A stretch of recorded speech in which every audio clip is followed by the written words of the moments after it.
Hallelujah. सभी को जय मसीह की।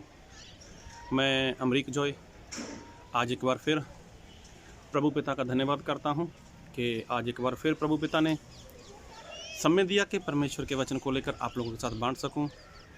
और मैं एक बात बोलना चाहूँगा, फिर हर बार जो बोलता हूं कि आप वीडियो को अंत तक देखना और पसंद आए तो ही लाइक करें, तो ही शेयर करें, और अगर नहीं पसंद आया तो कोई बात नहीं, आप कमेंट भी करना कि आपको पसंद नहीं आया।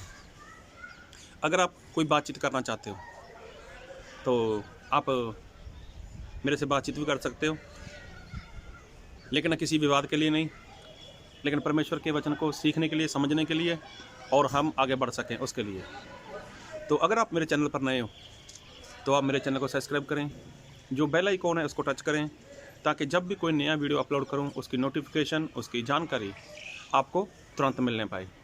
और आज मैं जो आपसे बात करना चाहता हूं उस बात को बहुत ही ध्यान से सुनना, क्योंकि आज एक बार फिर प्रभु यीशु मसीह वो हमसे बातचीत करना चाहते हैं। और मैं धन्यवाद करता हूं प्रभु पिता का कि जो परमेश्वर हर बार हमसे वो नई नई बातें करते हैं और हर बार वो हमें कुछ अलग सिखाते हैं। तो आज भी प्रभु यीशु मसीह हमें कुछ सिखाने वाले हैं। तो क्या सिखाने वाले हैं और हमें वो सीखकर क्या फ़ायदा होने वाला है, तो उसी बात को हम आज सुनेंगे, सीखेंगे, समझेंगे और उसको जानेंगे और ऐसा ही करेंगे भी।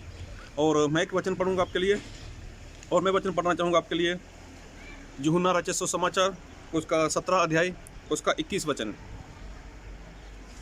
कि वह सब एक हों जैसे तू है पिता मुझ में है और मैं तुझ में हूँ, वैसे ही वह भी हम में हो, जिससे संसार विश्वास करे कि तू ही ने मुझे भेजा है। तो आज जो बात करना चाहता हूँ उस बात को बहुत ध्यान से सुनना। ये उन दिनों की बात है जब प्रभु यीशु मसीह इस पृथ्वी के ऊपर थे, और ये उन दिनों की बात है जब प्रभु यीशु मसीह ने पिता परमेश्वर के आगे प्रार्थना की थी। और प्रार्थना में प्रभु यीशु मसीह ने और कुछ नहीं मांगा।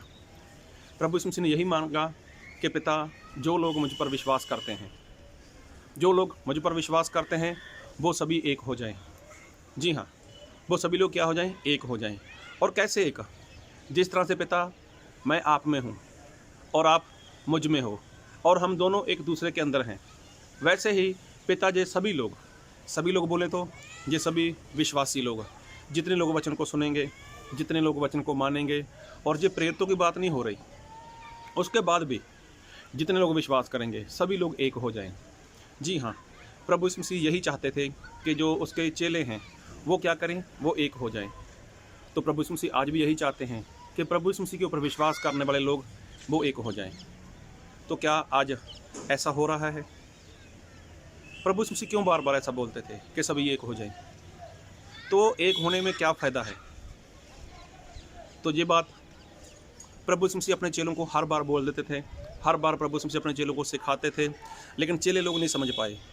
और ये बातें प्रभु यीशु मसीह अपने चेलों में देखना चाहते थे, सभी लोग एक हो जाएं। और प्रभु यीशु मसीह ये कहते कहते वो अपनी जान देकर मुर्दों में से जी उठे और वो स्वर्ग में भी चले गए, लेकिन चेले तब एक नहीं हुए थे। और बात को बहुत ध्यान से सुनना, चेले एक नहीं हुए थे।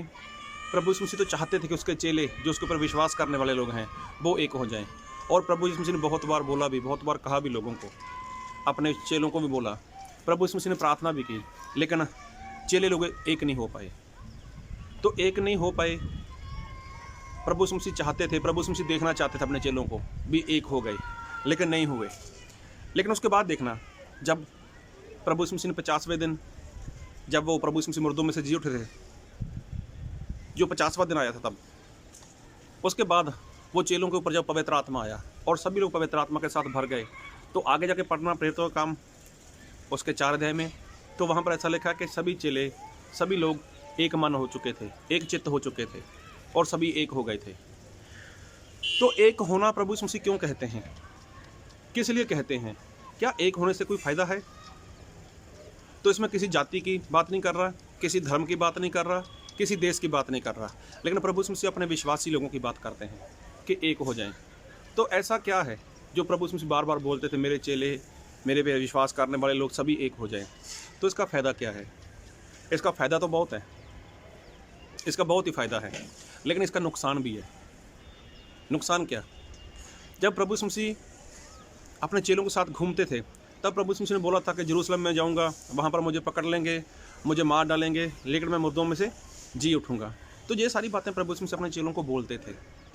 तो यही बातें बोलते बोलते प्रभु यीशु मसीह ने पतरस को भी बोला था, और पतरस ने बोला, प्रभु सभी लोग आपको छोड़ सकते हैं, लेकिन मैं आपके लिए अपनी जान तक दे दूँगा।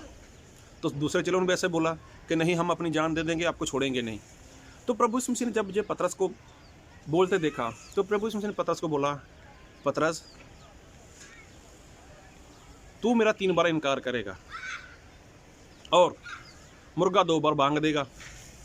तो बात को बहुत ध्यान से सुनना। तो प्रभु यीशु मसीह नहीं चाहते थे कि पतरस वो प्रभु यीशु मसीह का इनकार करे, लेकिन प्रभु यीशु मसीह का जो चेला पतरस था, वो तो उसी बात में था जिसको बोलते हैं ओवर कॉन्फिडेंस। नहीं, ऐसा नहीं होगा, मैं आपके लिए जान दे सकता हूँ, मैं आपका इनकार नहीं कर सकता। तो ये सारी बातें थी, लेकिन प्रभु यीशु मसीह ने बोला, पतरस तू ऐसा करेगा। तो ये प्रभु यीशु मसीह ने फाइनल नहीं बोला था कि ऐसा होगा तो मैं मरूंगा, ऐसा नहीं था। तो पतरस का क्या फ़र्ज़ बनता था? प्रभु अभी मैं क्या करूं? अगर ऐसा आपने बोला है तो उसके लिए मैं क्या करूं कि मुझसे आपके खिलाफ पाप ना हो, मैं आपका इनकार ना कर पाऊं। तो उसके लिए उसका फ़र्ज़ था पतरस का कि वो क्या करे, वो प्रभु यीशु मसीह के ऊपर विश्वास तो करता ही है, लेकिन अपने साथी लोगों के साथ वो मिल जाए।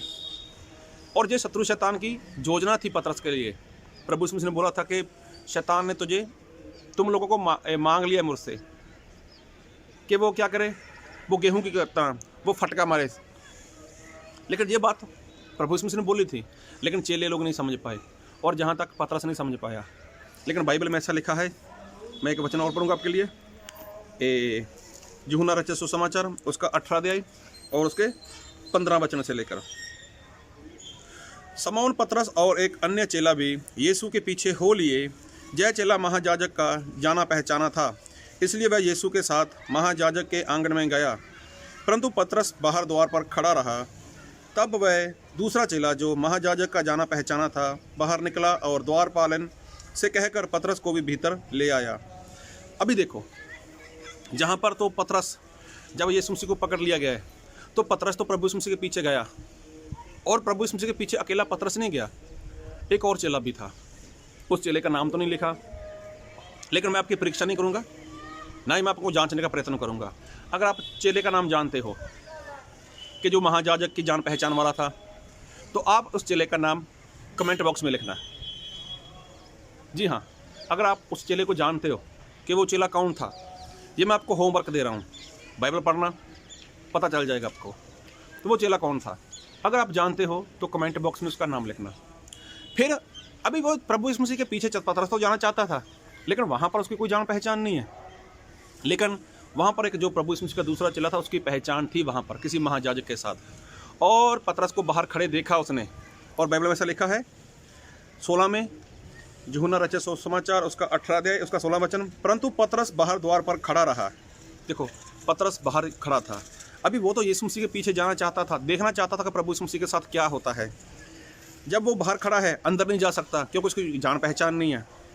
तब वह दूसरा चेला जो महायाजक का जाना पहचाना था बाहर निकला और द्वारपालन से कहकर पतरस को भीतर ले आया।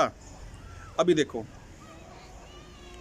जब प्रभु यीशु मसीह वहाँ पर थे अंदर, तो पतरस बाहर है, लेकिन जो चेला था प्रभु यीशु मसीह का दूसरा, उसने पतरस को बाहर खड़े देखा, उसने महायाजक का जो द्वारपालन था उससे बात की और पतरस को अंदर लेकर चला गया। खैर, मेरी ये बात नहीं है, अभी अंदर चला गया। तो पतरस को क्या ज़रूरत थी वहाँ पर अंदर जाने की? क्या प्रभु यीशु मसीह ने ऐसा बोला था कि पतरस तू मेरे पीछे आना और मेरे बारे में देखना कि मेरे साथ क्या होता है? लेकिन यहाँ पर गड़बड़ी क्या कहाँ पर होती है कि सभी चेलों को छोड़कर, सभी लोगों को छोड़कर पतरस चला गया वहाँ पर, जबकि किसी और चेले के लिए ऐसी बात नहीं थी कि तुम लोग मेरा इनकार करोगे, तुम लोग ऐसा कर दोगे, वैसा कर दोगे, ऐसा कुछ नहीं था। खाली ये बात पतरस के लिए थी। तो पतरस का फ़र्ज था वहाँ पर रुके, वहाँ पर रहकर लोगों को बोले, अपने साथी लोगों को बोले, भैया ऐसी बात हो चुकी है मेरे बारे में, प्रभु यीशु मसीह ने बोला है। और प्रभु यीशु मसीह ने कभी भी ऐसी बात हवा में नहीं बोली, और जो प्रभु यीशु मसीह बोलते हैं वो ऐसा हो जाता है क्योंकि शत्रु शैतान की योजना है। तो हम लोग ऐसा करते हैं, हम इसी एक कमरे में बैठ जाते हैं और मेरे साथ आप लोगों को बैठकर प्रार्थना करो। तो अगर ऐसा हो जाता, प्रभु यीशु मसीह का चेला पतरस अपने साथी लोगों के साथ वहीं पर बैठ जाता, तो क्या प्रभु यीशु मसीह की मौत नहीं होने वाली थी? क्या प्रभु यीशु मसीह के साथ ऐसा होने वाला नहीं था? तो क्या प्रभु यीशु मसीह के साथ ऐसा हो नहीं सकता था कि प्रभु यीशु मसीह ना मारे जाएं? लेकिन जब कोई प्रभु यीशु मसीह की योजना नहीं थी कि पतरस इनकार करेगा तो मैं मरूंगा, लेकिन प्रभु यीशु मसीह ने बोला कि पतरस तू मेरा इनकार करेगा। अभी देखो, पतरस तो इस इरादे से तो गया भी नहीं था कि वो प्रभु यीशु मसीह का इनकार करे, लेकिन पतरस वहाँ पर गया सिर्फ और सिर्फ यीशु मसीह के बारे में जानने के लिए कि उनके साथ क्या होता है।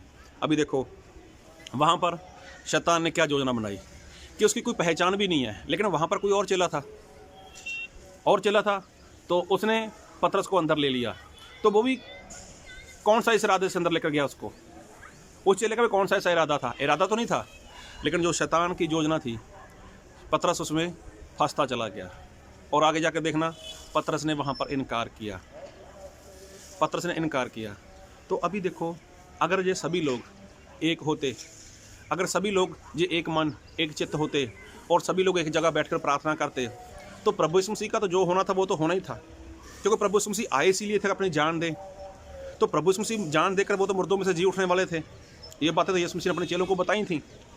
लेकिन अगर प्रभु यीशु मसीह का चेला पतरस वहाँ पर नहीं भी जाता तो भी कोई बड़ी बात नहीं थी, लेकिन पतरस वहाँ पर गया। उसका कारण क्या? वो सभी एक नहीं थे। पतरस ने इनकार किया तो इसका कारण सभी लोग एक नहीं थे, एक मन नहीं थे, एक चित्त नहीं थे। तो देखो, पतरस ने तो ये गड़बड़ी कर दी। आज लोग पतरस को याद करते हैं ना, तो किस इरादे से याद करते हैं? अरे पतरस को याद करते हैं लोग इसी बात से कि पतरस ने प्रभु यीशु मसीह का 3 बार इनकार कर दिया। तो ये बात लोग बहुत कम सिखाते हैं कि प्रभु यीशु मसीह ने पतरस को बोला था, पतरस मैं तेरे ऊपर मेरी कलीसिया बनाऊंगा। तो इसका प्रचार नहीं लोग करते। प्रचार किसका करते कि पतरस ने 3 बार इनकार कर दिया और मुर्गे ने 2 बार मांग दी। तो देखो, ऐसा प्रचार लोग करते हैं। प्रचार करना गलत नहीं है, वो उनको जैसा लगता है वो करते हैं प्रचार। लेकिन मैं बात करता हूँ, आज पतरस की क्या देखी जाती है? गलती देखी जाती है। उसने ये गलती करती, उसने इनकार कर दिया, वैसा वो। लेकिन प्रभु यीशु मसीह ने जब फाइनल नहीं बोला था पतरस तू मेरा इनकार करेगा तो ही मैं जान दूंगा, ऐसा नहीं था। बात हो रही है कि वो लोग एकता में नहीं थे। अगर वो लोग एकता में रहते, सभी लोग एक कमरे में रहते, वहाँ पर प्रार्थना करते, तो क्या पतरस प्रभु यीशु मसीह का इनकार कर पाता? नहीं कर पाता। तो क्या आज लोग ऐसी बातें करते पतरस के बारे में? तो नहीं करने वाले थे। तो इसका मतलब एकता में रहने से क्या है? फ़ायदा है। अगर इंसान एकता में है ना, तो इंसान को फ़ायदा है। तो ये समा तो फिर भी आने वाला है, आगे चलकर ये समा आएगा। कैसा समा? कि अभी ऐसा समा आने वाला है। कौन सा समा? कैसा समा? कि जब मसीह का विरोधी जो एंटी क्राइस्ट है, उसका जब राज आने वाला है, तो उसके राज में मसीह के लोग जाने वाले हैं, स्तव में से निकलने वाले हैं, उस महाक्लेश में से वो लोग निकलेंगे। लेकिन क्या तब इनकार नहीं होगा? तभी तो बहुत से लोग इनकार करेंगे। और बाइबल में लिखा भी है, अगर आप मत्ती रचित सुसमाचार उसका 24 अध्याय पढ़ोगे तो वहाँ पर लिखा है कि वो बहुतों को भरमा देगा और चुने हुओं के साथ भी ऐसा हो सकता है। तो देखो, ये सारी बातें तो बाइबल में लिखी हुई हैं। लेकिन बचेगा कौन? बचेगा वही जो एकता में रहेगा। बचेगा कौन? जो एक मन एक चित्त एक विश्वास रहेगा। तो इसके लिए क्या करना पड़ेगा?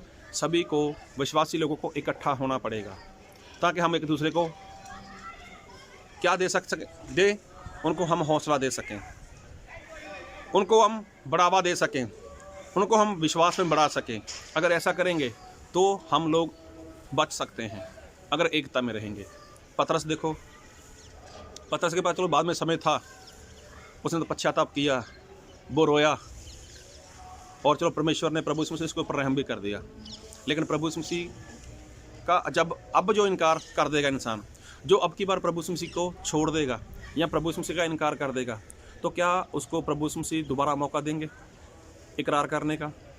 क्या प्रभु यीशु मसीह उसको ऐसा बोल सकते हैं, कोई बात नहीं, एक बार इनकार कर दिया, अभी इनकार मत करना? तो प्रभु यीशु मसीह ऐसा नहीं बोलने वाले। तो तब उन चेलों के पास पवित्र आत्मा तो नहीं था, तो उसका कारण ये भी था कि पतरस ने इनकार किया। अब तो पवित्र आत्मा है ना, और 50वें दिन से लेकर आज तक वो पवित्र आत्मा हमेशा हमेशा के लिए इस पृथ्वी के ऊपर है। तो पवित्र आत्मा की सहायता से इंसान ये कर पाएगा। लेकिन पवित्र आत्मा में बने रहने के लिए हमें एक दूसरे की ज़रूरत तो है ही।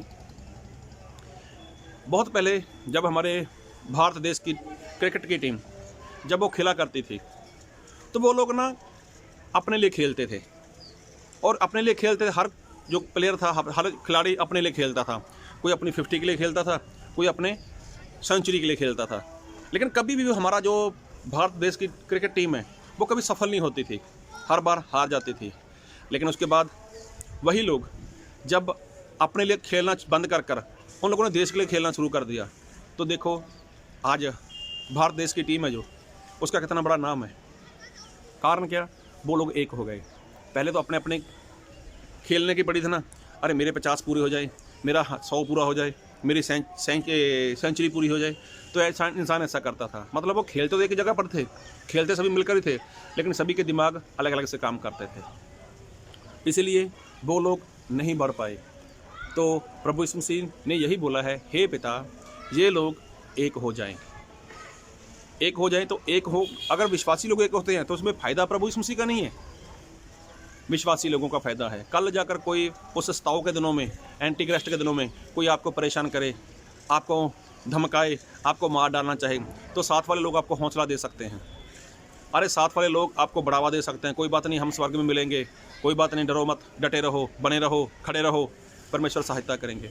ऐसी बातों में जब हम लोग एकता दिखाएंगे तो ही हम परमेश्वर के राज्य में जा सकते हैं। नहीं तो अगर कुछ ऐसा होता है, हम लोग रोड के ऊपर आ गए, मसीह को मानने वाले लोग हथियार लेकर रोड के ऊपर आ गए या तोड़फोड़ कर दे शुरू, तो ये एकता नहीं है। एकता मसीह में, एकता जिसको बोलते हैं प्रभु यीशु मसीह के, पिता जिस तरह से मैं आप में हूँ, आप मुझ में हो और हम दोनों एक दूसरे में हैं, उसी तरह से जो विश्वासी लोग भी एक हो जाएं। तो देखो, एक हो गए तो ही आप बच सकते हो। इन दिनों में हमें सभी को एक होने की बहुत ज़रूरत है। अरे फूट पड़ी हुई है, विश्वासी लोगों में फूट पड़ी हुई है, पास्टर लोगों में फूट पड़ी हुई है। एक बार प्रभु यीशु मसीह ने कहीं पर दुष्ट आत्मा निकाला तो वहाँ के लोगों ने क्या मालूम क्या बोला था? अरे ये तो बाल बोल की सहायता से दुष्ट आत्मा निकालता है। तब प्रभु यीशु मसीह ने क्या बोला था? अरे जब शैतान को निकालेगा तो उसमें क्या हो जाएगी? फूट पड़ जाएगी। तो देखो प्रभु यीशु मसीह ने बोला कि शैतान में फूट नहीं है, शैतान में फूट नहीं है। अरे शैतान में तो एकता है। तो शैतान भी जानता है कि मुझे नहीं निकालना किसी को, अगर मैं ही किसी को निकाल दिया तो उसका क्या होगा? मेरा तो राज कभी भी नहीं स्थापित रह पाएगा। तो देखो शैतान में एकता है। तो क्या मसीही लोगों में एकता है? क्या विश्वासी लोगों में एकता है? अरे पास्टर लोगों में एकता है? तो पास्टर लोगों में एकता नहीं दिखाई देती। लेकिन इन दिनों में हम सभी को ज़रूरत है कि हम सभी एक हों और परमेश्वर के राज्य के लिए तैयार हों। प्रभु आप सभी को बहुत बहुत आशीष दे। आमीन।